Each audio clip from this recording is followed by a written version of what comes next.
Alam niya sa itong paniyod to. Tulid na po ng tiyan, hindi marunong.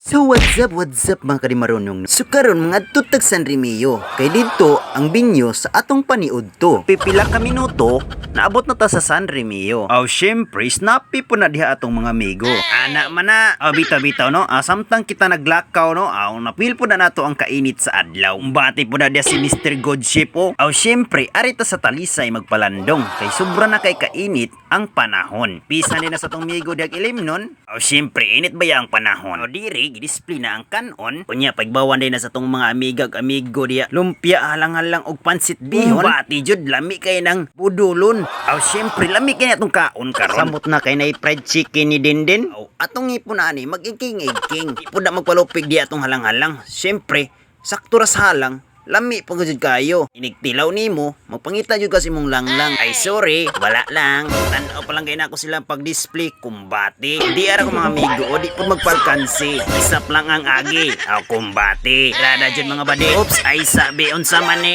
Bagi sudlan naman ni. Syempre di marunong jud ta. Na mana, matik basta cream di jud ta palkansi. Bitaw tan-aw ta diri silang kalihokan be. Kung unsa nay nahitabo diri. Aw syempre, hapit na mahuman ang preparasyon sa atong kaunon. Atong tiil nagpanikad na ug atong tiyan gigutom na. Hok lang, ana man na. Karon di no nakita na ko sa kong mga amigo. Aduna sila'y binding spirit. Tawag na to og kamaradiri. Wow, sana all. Siyempre, ato ni shout out si Leslie Darby. Siyempre, dili lang kayo kay Leslie Darby, kundi sa ato mga kauban diri. Isa ay sabi, kisab lang atong di marunong diri o.